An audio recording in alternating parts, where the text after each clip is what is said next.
সোনাপুর কলেজের একাদশ শ্রেণীর 2020-2021 শিক্ষাবর্ষের মানবিক বিভাগ, বিজ্ঞান বিভাগ এবং ব্যবসায় শিক্ষা বিভাগের সকল ছাত্রছাত্রীদেরকে আজকের অনলাইন ক্লাসে স্বাগতম জানাচ্ছি। করোনা মহামারীর কারণে সরাসরি ক্লাস নেওয়া সম্ভব হয় নাই, তাই আজকে অনলাইনে তোমাদেরকে সংযুক্ত থাকার জন্য আহ্বান জানাচ্ছি।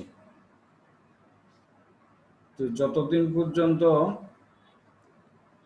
করোনা সমস্যা থাকবে ততদিন আশা করি তোমরা অনলাইনে যুক্ত থাকবে। তো এখন আমি বিশেষ করে প্রথম দিন যদি সরাসরি ক্লাস নিতাম তাহলে সবার সাথে কুশলাদি বিনিময় করতাম। এখনো আশা করি যে যেখানে আছো তোমরা ভালোই আছো। এখন আজকে আমার যে বিষয় সেটা হলো তথ্য যোগাযোগ প্রযুক্তি। তথ্য যোগাযোগ প্রযুক্তি প্রথমে আমি আজকে যেহেতু প্রথম দিন আমি নম্বর বিভাজন সম্পর্কে একটু আলোচনা করব আর সিলেবাস ভিত্তিক একটু আলোচনা করব। আশা করি তোমরা সাথে থাকবে। এই উদ্দেশ্যে আমি একটা পাওয়ার পয়েন্ট কন্টেন্ট তোমাদের সামনে উপস্থাপন করব। আশা করি তোমরা যুক্ত থাকবে। প্রিয় শিক্ষার্থীবৃন্দ, একটু সাথে থাকো। হ্যাঁ, এখন তোমাদেরকে প্রথমে ওয়েলকাম জানাচ্ছি আজকের অনলাইন ক্লাসে।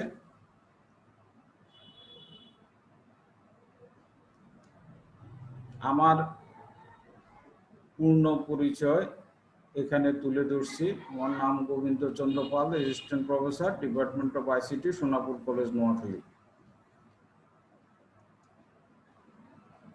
একাদশ শ্রেণীর উদ্দেশ্যে এই ক্লাসটা, তবে 2020-2021 শিক্ষাবর্ষে বিষয় হলো তথ্য যোগাযোগ প্রযুক্তি। প্রথমেই আমি বলেছি যে আজকে যেহেতু প্রথম ক্লাস, আজকে কুশলাদি বিনিময় করার কথা, নাম্বার বিভাজন ইত্যাদি নিয়ে আলোচনা করার কথা, সেই কারণে আমি প্রথমেই তুলে ধরছি। যেমন এই বিষয়ে তত্ত্বীয় আছে, ব্যবহারিক আছে। তত্ত্বীয় হলো আবার দুই ভাগে ভাগ করা, একটা সৃজনশীল, একটা বহু নির্বাচনী। সৃজনশীলে 50, বহু নির্বাচনী 25। সৃজনশীল 50-এর মধ্যে 8টা প্রশ্ন দেওয়া থাকে, সেখান থেকে 5টি প্রশ্নের উত্তর দিতে হয়। প্রতিটা প্রশ্নের মান হলো 10। এবং যেটা তোমরা সৃজনশীল প্রশ্ন বরাবরের মতো তোমরা দিয়ে আসছো, তোমাদের অভিজ্ঞতা আছে। এখানে 4টা প্রশ্ন দেওয়া থাকে, ক, খ, গ, ঘ। কয়ের হলো জ্ঞানমূলক, এটা 1 নম্বর। খ হলো অনুধাবনমূলক, এটা 2 নম্বর। 3 হলো প্রয়োগ ভিত্তিক, এটা 3 নম্বর। আর উচ্চতর দক্ষতা 4 নম্বর। মোট হলো 10 নম্বর। প্রতিটা প্রশ্নে 10, 5টা প্রশ্ন উত্তর দিলে 50। ওকে। তারপরে বহু নির্বাচনী প্রশ্ন, এটা 25টা প্রশ্ন দেওয়া থাকে, প্রতিটা প্রশ্নের মান 1, তাহলে 25 নম্বর। তারপরে ব্যবহারিককে 25 নম্বর, সর্বমোট হলো 100 নম্বর। তাহলে মোটামুটি নম্বর বিভাজন এবং প্রশ্নের ধারা সম্পর্কে আশা করি সবাই বুঝতে পারছো। সেই অনুসারে তোমাদের প্রস্তুতিটা থাকবে। তো আজকে যে পাঠ আমাদের, সেই পাঠ শেষে শিক্ষার্থীরা অর্থাৎ তোমরা যা বুঝতে পারবে, বলতে পারবে, জানতে পারবে, সেই জিনিসগুলি এখানে তুলে ধরা হয়েছে। আগে উপাত্ত তত্ত্বের ধারণা ব্যাখ্যা করতে পারবে। প্রযুক্তি, তথ্য প্রযুক্তি ও যোগাযোগ প্রযুক্তি কি তা বর্ণনা করতে পারবে। তথ্য যোগাযোগ প্রযুক্তি কি এবং এর উপকরণগুলোর নাম বলতে পারবে। বিশ্বগ্রাম কি তা বর্ণনা করতে পারবে। বিশ্বগ্রামের উদ্ভাবককে তা বর্ণনা করতে পারবে। বিশ্বগ্রামের ধারণা ব্যাখ্যা করতে পারবে। বিশ্বগ্রাম বাস্তবায়নের প্রধান উপাদানগুলি ব্যাখ্যা করতে পারবে। তো এখন আমরা এক এক করে আলোচনা করব। আজকের যে পাঠ, যে আমি প্রথম অধ্যায়ের কিছু অংশ আজকে আলোচনা করব। যে প্রথম অধ্যায়ের নাম হলো তথ্য যোগাযোগ প্রযুক্তি, বিশ্ব বাংলাদেশ প্রেক্ষিত। আর এটা প্রথম অধ্যায়ের আমার প্রথম কন্টেন্ট।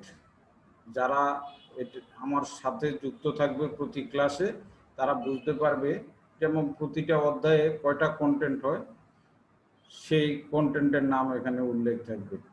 আর আজকের যেই টপিকস, সেটা বিশ্বগ্রামের ধারণা নিয়ে আমি আলোচনা করব।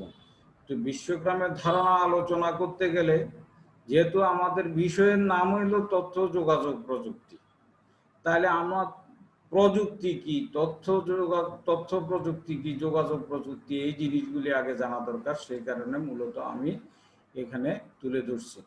উপাত্ত প্রথমে, যেমন ডেটা, ডিএটিএ কেউ ডাটা বলে, কেউ ডেটা বলে, কিন্তু ডেটা এবং তথ্য যাতে আমরা এটা মিশ্রিত না করে ফেলি, দুইটা দুই জিনিস, এটা মনে রাখতে হবে।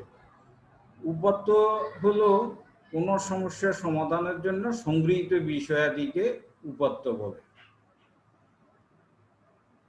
তারপরে তথ্য হলো যেই উপাত্তটা আমরা পাবো, সেই উপাত্তকে যখন প্রক্রিয়াকরণ করা হবে তখন এটা হবে তথ্য। ঠিক আছে? যেমন উদাহরণ দিয়ে আমি এখানে বোঝানোর চেষ্টা করেছি যে একটি পরীক্ষায় কোনো ছাত্রের বিভিন্ন বিষয়ে প্রাপ্ত নম্বর হলো উপাত্ত। যেমন শুধু আমি এখানে প্রাপ্ত নম্বরের কথা উল্লেখ করেছি। এখানে নাম হতে পারে, রোল নং হতে পারে, তার গ্রুপ হতে পারে, তারপরে বিভিন্ন বিষয়ের নম্বর হতে পারে, সেটা হলো উপাত্ত। আর যখন এটাকে প্রক্রিয়াকরণ করা হবে, অর্থাৎ প্রাপ্ত মোট নম্বর যোগ করা হবে, মোট নম্বর করা হবে এবং একটা প্রগ্রেস রিপোর্ট তৈরি করা হবে, সেটা হবে তথ্য। অর্থাৎ প্রসেসিং পরবর্তী ডেটার অর্থবহ রূপকে ইনফরমেশন বলে বা তথ্য বলে। তাহলে কোনটা ইনফরমেশন আর কোনটা ডেটা, এটা বুঝতে হবে। আবার তথ্যের একটা বিকল্প সংজ্ঞা এখানে উল্লেখ করেছি, এটা বেশি দরকারি, তাই বলে আমি বিকল্প আর একটা সংজ্ঞা উল্লেখ করেছি। যার উপর নির্ভর করে আমাদের প্রতিদিনের কাজগুলি সাজিয়ে নেওয়া হয়, তা হলো তথ্য। যেমন আমাদের শরীরের তাপমাত্রা কত, সেটা একটা তথ্য। যেমন জ্বর, কারে জ্বর আসছে, এখন আগে জ্বর মাপে যে তাপমাত্রা কত, তাহলে সেটা জেনে ডাক্তার ওষুধ দিবে, তাহলে সেটা কিন্তু একটা তথ্য, তাপমাত্রা কত। কেমন? তাহলে এই তথ্য আর উপাত্ত এটা আলাদা জিনিস, এটা যাতে মিশ্রিত না হয় এটা লক্ষ্য করবে। এই দুইটা জিনিস প্রায় কাজে লাগবে। এখন আমরা পরবর্তী স্লাইডে আসি। প্রযুক্তি, তথ্য প্রযুক্তি, যোগাযোগ প্রযুক্তি নিয়ে আমরা আলোচনা করব। প্রথমে প্রযুক্তি। বিজ্ঞানের জ্ঞানকে কাজে লাগিয়ে কোনো সমস্যার সমাধান করার জন্য যে যন্ত্র ব্যবহার করা হয় তাকে প্রযুক্তি বলে। কেমন? যেমন বিদ্যুৎ, বিদ্যুৎ সেটা হলো একটা বিজ্ঞান। কিন্তু এই বিদ্যুৎকে যখন আমরা ব্যবহার করব যে যন্ত্রে, যেমন টেলিভিশন, সেটা একটা প্রযুক্তি, কম্পিউটার সেটা একটা প্রযুক্তি, এইভাবে বলা হয়েছে। এটা আবার এখানে বলা হয়েছে যেমন কৃত্রিম উপগ্রহের কথা বলা হয়েছে, এটা একটা প্রযুক্তি। সেখান থেকে আমরা মানে যে তথ্য প্রেরণ করা হয়, এর ফলে দূরের ছবি আমরা টেলিভিশনে দেখতে পাই, তাহলে এটা একটা আধুনিক প্রযুক্তি। আর তথ্য প্রযুক্তি তথ্য সংগ্রহ, এর সত্যতা ও বৈধতা যাচাই, সংরক্ষণ, প্রক্রিয়াকরণ, আধুনিকীকরণ, পরিবহন, বিতরণ ও ব্যবস্থাপনার সাথে সংশ্লিষ্ট প্রযুক্তিকে বলা হয় তথ্য প্রযুক্তি। যেমন এখানে মনে রাখতে হবে, তথ্য প্রযুক্তি আর যোগাযোগ প্রযুক্তি কিন্তু ভিন্ন জিনিস, একরকম না। তাহলে তথ্য প্রযুক্তির উদাহরণ কম্পিউটার, রেডিও, টেলিভিশন, মোবাইল ইত্যাদি এই প্রযুক্তির উদাহরণ। আর যোগাযোগ প্রযুক্তি ডেটা কমিউনিকেশন ব্যবস্থার সাথে সংশ্লিষ্ট প্রযুক্তিকে যোগাযোগ প্রযুক্তি বা কমিউনিকেশন টেকনোলজি বলা হয়। যেমন টেলিফোন, মোবাইল, ইন্টারনেট, স্যাটেলাইট ইত্যাদি এই প্রযুক্তির উদাহরণ। আমি যোগাযোগ প্রযুক্তি যদি বলি অপটিক্যাল ফাইবার, সেটাও কিন্তু এখানে যুক্ত করা যাবে। কেমন? তাহলে এই গেল যোগাযোগ প্রযুক্তি, তথ্য প্রযুক্তি নিয়ে। পরবর্তী স্লাইডে আমরা আসি। এবার আমাদের মূল জিনিস যে তথ্য যোগাযোগ প্রযুক্তি। তথ্য যোগাযোগ প্রযুক্তি এটা কিন্তু বেশি দরকার, কারণ আমাদের বইয়ের নামই হলো তথ্য যোগাযোগ প্রযুক্তি। তবে অনেকে লেখে তথ্য প্রযুক্তি, না, পুরো নামটা লিখতে হবে। আর ইংলিশে নামটাও মুখস্থ করে রাখতে হবে, যে ইনফরমেশন অ্যান্ড কমিউনিকেশন টেকনোলজি। কেমন? তারপরে যেমন তথ্য যোগাযোগ প্রযুক্তি, যে প্রযুক্তির মাধ্যমে কোনো তথ্যকে এক স্থান হইতে অন্য স্থানে, কিংবা এক কম্পিউটার হইতে অন্য কম্পিউটারে, বা এক ডিভাইস হইতে অন্য ডিভাইসে স্থানান্তর, কিংবা একজনের তথ্য অন্যের নিকট স্থানান্তর করা হয়, তাকেই তথ্য যোগাযোগ প্রযুক্তি বলে। আর এখানে যেমন তথ্য যোগাযোগ প্রযুক্তির উপকরণ, যেমন তথ্য যোগাযোগ প্রযুক্তি কোনটা কোনটা সমন্বয়ে আমরা কাজ করতে পারি। কেমন? যেমন কম্পিউটার আনুষঙ্গিক যন্ত্রপাতি, software, satellite, internet, mobile, multimedia, projector, modem, optical fibre, telephone. এখন কত হলো, যেমন অনলাইনে ডাক্তারের সেবা দেওয়া হয়,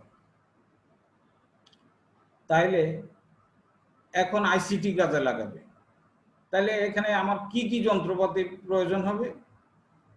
এখানে যদি আমরা শুধু একটা কম্পিউটার ব্যবহার করি, কম্পিউটারের সাথে সফটওয়্যার তো থাকবেই, মানে যেমন অনলাইনে করার জন্য যেমন স্কাইপ, যেমন জুম, মিট, এরকম কিছু সফটওয়্যার থাকতে হবে। একটা মডেম থাকলে তাহলে কিন্তু আমরা আইসিটি ব্যবস্থা করতে পারি, মানে আইসিটি হিসেবে কাজে লাগাইতে পারি, অনলাইনে যোগাযোগ করতে পারি। আবার যদি মডেম না হয়, অপটিক্যাল ফাইবারের মাধ্যমে একটা ব্রডব্যান্ড লাইনের মাধ্যমে আমরা যোগাযোগ করতে পারি, এরকম। আবার স্যাটেলাইট ব্যবহার করতে পারি। তবে সব কিছুর ক্ষেত্রে আমাদের যেটা কানেক্টিভিটি লাগবে, ইন্টারনেট মানে নেটওয়ার্ক দরকার হবে। তাহলে এই জিনিসগুলি মনে রাখতে হবে। তারপরে স্লাইডে আমরা আসি। এখন আমরা আজকের মূল জিনিস হলো আমাদের বিশ্বগ্রামের ধারণা বা বিশ্বগ্রাম, সেটা সম্পর্কে একটা ভিডিও আমরা আগে দেখে নিই, তারপরে আমরা অন্য জিনিস আলোচনা করব। বিশ্বগ্রামের প্রাথমিক ধারণা, বিশ্বগ্রাম কে প্রবর্তন করেছে, বিশ্বগ্রাম কোথা থেকে এসেছে এবং কিভাবে এসেছে, এই সমস্ত বিষয় আজকে আপনাদের সাথে আলোচনা করব। আর আপনি তোমার চ্যানেলে নতুন দর্শক থাকুন, তাহলে hits the subscribe button and press the bell icon, subscribe করে চ্যানেলের সাথে থাকুন। চলুন শুরু করা যাক। আধুনিক বিশ্বের তথ্য যোগাযোগ প্রযুক্তির ব্যবহারের গুরুত্ব অপরিসীম। সভ্যতার বিকাশে তথ্য যোগাযোগ প্রযুক্তির ব্যবহারে এত বেশি যে আধুনিক সভ্যতা এবং তথ্য যোগাযোগ প্রযুক্তি আলাদাভাবে চিন্তা করা যায়। তথ্য যোগাযোগ প্রযুক্তির কারণে বিশ্বের বিভিন্ন দেশে মানুষের ভাষা, সংস্কৃতি, আচার-আচরণ একাকার হয়ে গিয়েছে। ফলে মানুষের বিভিন্ন দূরত্বে বসবাস করেও মনে হচ্ছে তারা একটি বিশ্বগ্রামে বাস করছে। বিশ্বগ্রামের ধারণাটি প্রথম প্রবর্তন করেন মার্শাল ম্যাকলুহান। তিনি ছিলেন কানাডার টরন্টো বিশ্ববিদ্যালয়ের ইংরেজি বিষয়ের অধ্যাপক এবং বিখ্যাত দার্শনিক। তিনি 1911 সালে 21শে জুলাই কানাডাতে জন্মগ্রহণ করেন এবং 1980 30 ডিসেম্বর মৃত্যুবরণ করেন। তিনি দি মিডিয়াম ইজ দ্য মেসেজ এবং গ্লোবাল ভিলেজ এর উদ্ভাবক হিসেবে পরিচিত পেয়েছেন। তিনি ইন্টারনেটের বা ওয়াইড ওয়েব বা ডাব্লিউডাব্লিউ আবিষ্কারের 30 বছর পূর্বে সম্পর্কে ধারণা দিয়েছিলেন। মার্শাল ম্যাকলুহান 1962 এবং 1964 সালে তার প্রকাশিত দুটি গ্রন্থের বইয়ে বিশ্বগ্রামের বা গ্লোবাল ভিলেজের ধারণা দেন।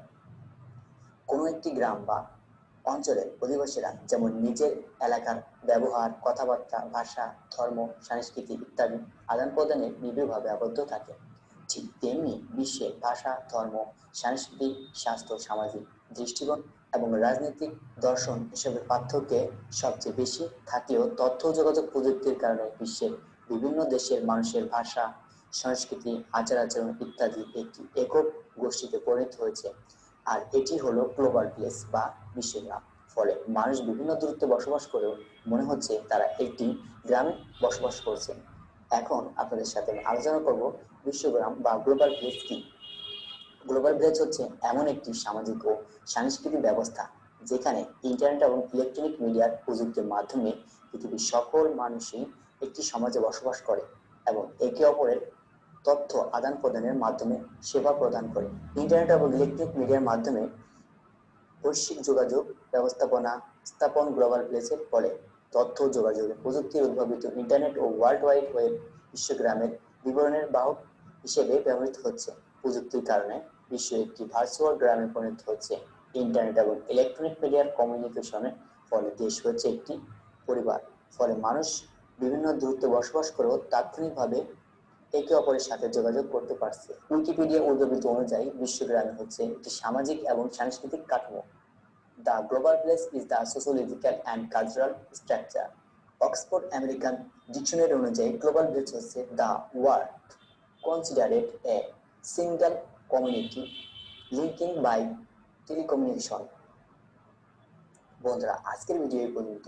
যদি ভালো লেগে থাকে তাহলে আপনি আপনার বন্ধুদের সাথে এই ভিডিওটি শেয়ার করতে ভুলবেন না এবং অবশ্যই আপনার মূল্যবান মতামত। ঠিক আছে, আমরা একটা ভিডিও দেখলাম বিশ্বগ্রামের উপরে, কিছুটা হলেও একটু ধারণা পেলাম।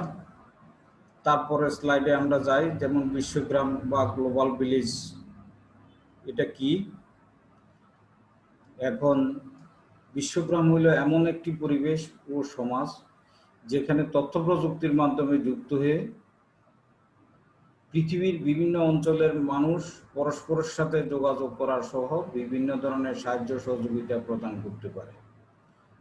কেমন?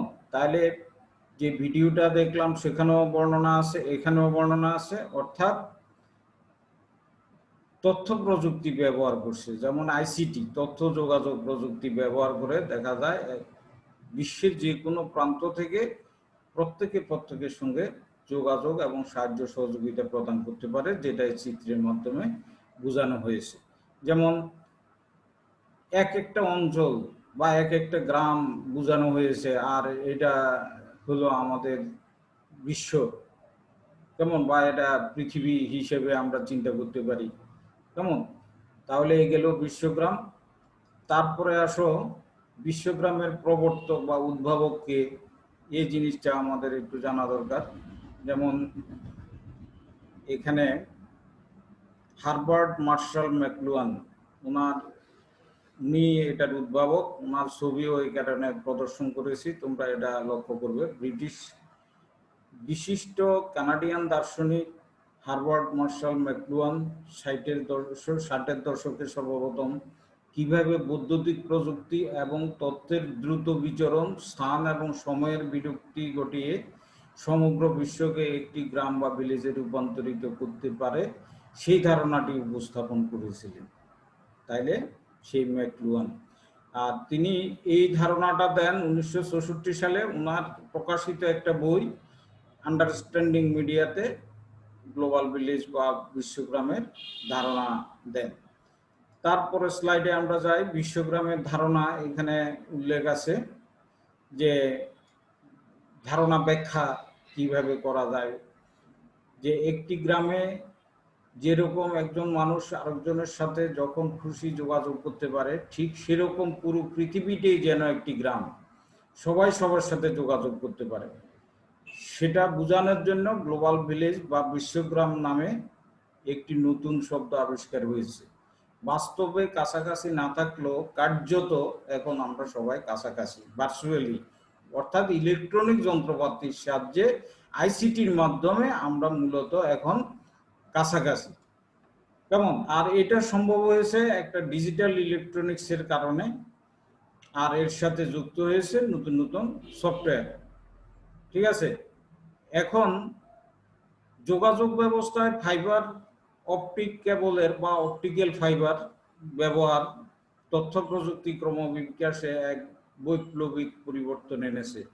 বাংলাদেশ সহ বিশ্বের বিভিন্ন দেশ বর্তমানে এই অপটিক্যাল ফাইবার ইনফরমেশন সুপার হাইওয়ের সাথে যুক্ত হয়েছে। কেমন?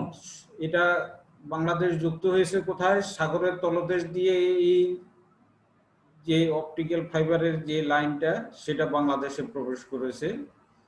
কেমন? সাগরের তলদেশ দিয়ে আসছে, এটাকে বলছে ইনফরমেশন সুপার হাইওয়ে। আর হাইওয়ে বলতে বুঝি আমরা বিশ্ব রোড, কিন্তু এখানে ইনফরমেশন কথাটা উল্লেখ আছে। ঠিক আছে, এইসব প্রযুক্তি ব্যবহারের ফলে সমগ্র বিশ্ব বর্তমানে একটি গ্রামে পরিণত হয়েছে। বিশ্বের যে কোনো স্থানে বসে এখন নেটওয়ার্কযুক্ত যে কোনো স্থানের সাথে তাৎক্ষণিক যোগাযোগ করা সম্ভব।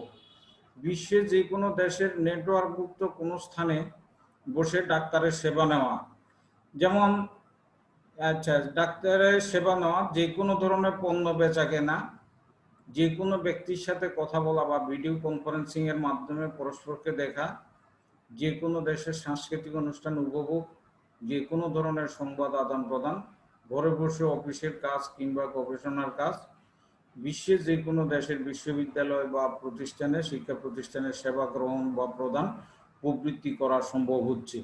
এসব কারণে বর্তমান বিশ্বকে বলা হয় বিশ্বগ্রাম। যেমন উদাহরণ হিসেবে আমি দুই একটা এখানে, যেমন ডাক্তারের কিভাবে সেবা দিচ্ছে মানে বিশ্বগ্রাম ব্যবহার করে বা তথ্য প্রযুক্তি ব্যবহার করে, কিভাবে পণ্য বেচা কেনা করতেছে, ভিডিও কনফারেন্সিং কিভাবে করতেছে, এই জিনিসগুলি আমি এখন তুলে ধরছি এখানে। যেমন যেমন এখানে ভিডিও কনফারেন্সিং, যে এটা একটা সিস্টেম যে ভিডিও কনফারেন্সিং করতেছে, তারপরে সম্ভব হচ্ছে এখন ঘরে বসে ভিডিও কনফারেন্সিং করা, অনলাইনে ডাক্তারের সেবা নিচ্ছে। যেমন এই যে চিত্র দ্বারাই কিন্তু বোঝা যাচ্ছে যে অনলাইনে ডাক্তারের সেবা নিচ্ছে। আবার অনলাইন শপিং, যে অনলাইনে পণ্য বেচা কিনা যে কিভাবে করতেছে, সেটাও এখানে দেখানো হয়েছে। তাহলে এই গেল আমাদের বিশ্বগ্রামের সম্পর্কে যে ধারণা। এখন বিশ্বগ্রাম প্রতিষ্ঠা করতে গেলে বা বাস্তবায়নে করতে গেলে কিছু কিছু এলিমেন্ট প্রয়োজন হয়, মানে উপাদান প্রয়োজন হয়। এই উপাদানগুলি কি কি, এই উপাদানগুলি সম্পর্কে এটা জানার দরকার আছে। যেমন বিশ্বগ্রাম, কেউ বিশ্বগ্রাম প্রতিষ্ঠা করবে, অর্থাৎ এক দেশের সাথে আরেক দেশে, এক দেশে বসি, যেমন আমরা এখন বাংলাদেশে বসি, যদি কানাডার কোনো লোকের সঙ্গে আলাপ আলোচনা বা তার কিছু শেয়ার করতে চাই, তাহলে কি কি যন্ত্রপাতি আমার প্রয়োজন হবে, কি কি লাগবে, যেমন হার্ডওয়্যার, সফটওয়্যার, নেটওয়ার্ক সংযুক্ততা বা কানেক্টিভিটি, বিশ্বাসযোগ্য ডেটা বা তথ্য সংরক্ষণ এবং প্রক্রিয়াকরণ, মানুষের সক্ষমতা, সচেতনতা, আগ্রহ, জ্ঞান, দক্ষতা। যেমন আমি বলি, অনেকে মোবাইল ব্যবহার করে, শুধু কল রিসিভ করে আর কল দেয়। কেমন? একটা কল দিতে পারে, একটা কল রিসিভ করতে পারে, এছাড়া একটা মেসেজও পাঠাইতে পারে না, অনলাইনেও কাজ করতে পারে না। তাহলে এইভাবে হলে নেটওয়ার্ক বিশ্বগ্রাম প্রতিষ্ঠা করা যাবে না। তাকে বিশ্বগ্রাম প্রতিষ্ঠা করতে হলে তার সক্ষমতা লাগবে, মানে নিজে জানতে হবে কিভাবে অনলাইনে কাজ করতে হয়, সেটা জানতে হবে, জ্ঞান থাকতে হবে, দক্ষতা। আবার মেইন যে জিনিস যে বিশ্বগ্রামের প্রধান মেরুদণ্ড কানেক্টিভিটি, নেটওয়ার্ক সংযুক্ততা অবশ্যই দরকার আছে। যেমন এক এক করে আমি যদি এখানে বর্ণনা দিই, যেমন হার্ডওয়্যার সম্পর্কে বর্ণনা দিতে গেলে মূলত এখানে কম্পিউটার এবং আনুষঙ্গিক যন্ত্রপাতি, এটাই আমি মূল জিনিস বলতে পারি। তো এই আনুষঙ্গিক যন্ত্রপাতিগুলির মধ্যে এখানে অনেক জিনিস উল্লেখ করছে।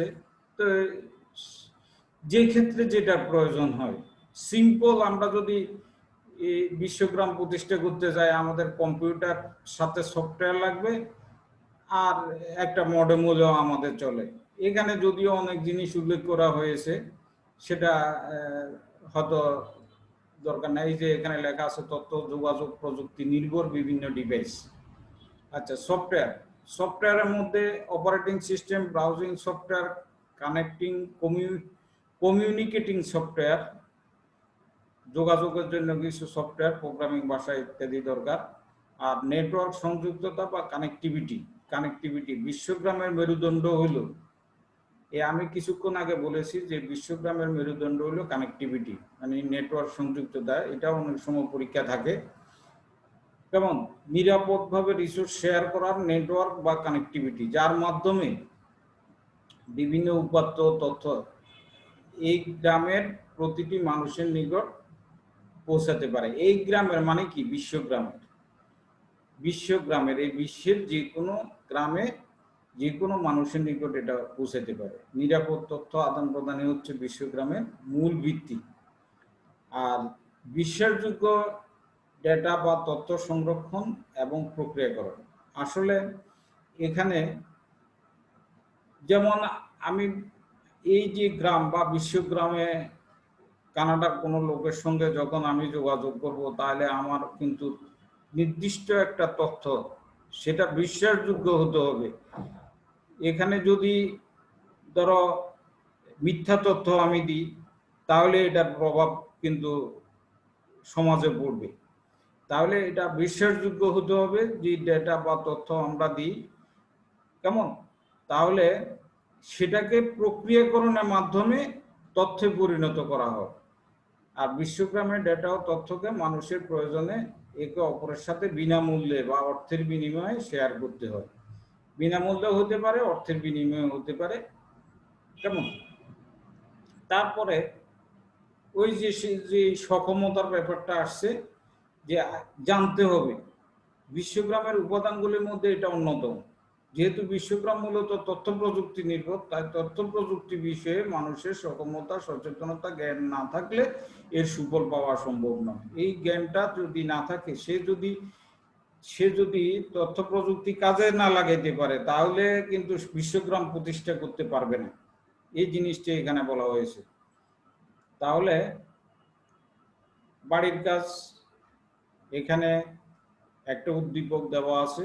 বিশেষ করে আমি আগে বলেছি যে প্রশ্নের ধারা সম্পর্কে আমি বলেছি, একটা উদ্দীপক মানে এরকম প্রশ্ন থাকবে, সৃজনশীল প্রশ্ন, তাহলে উদ্দীপক থাকবে, আর এরকম 4টা প্রশ্ন দেওয়া থাকবে, 1 2 3 4 4 নম্বর।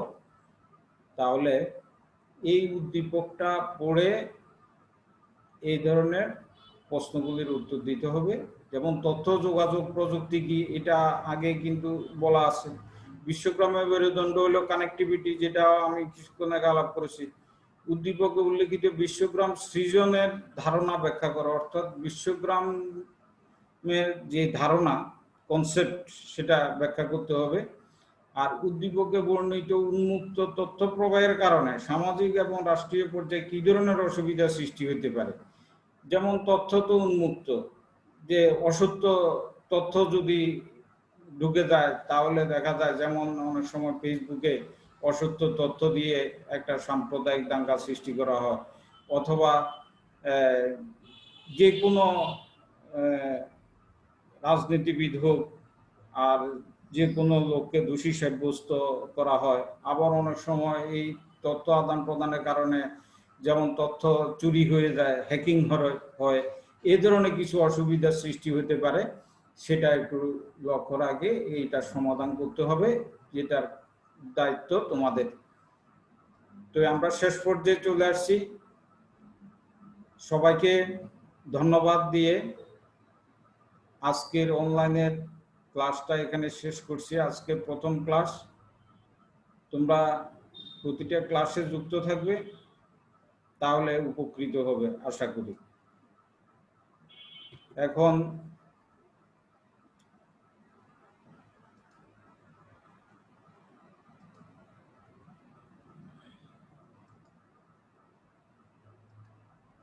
আশা করে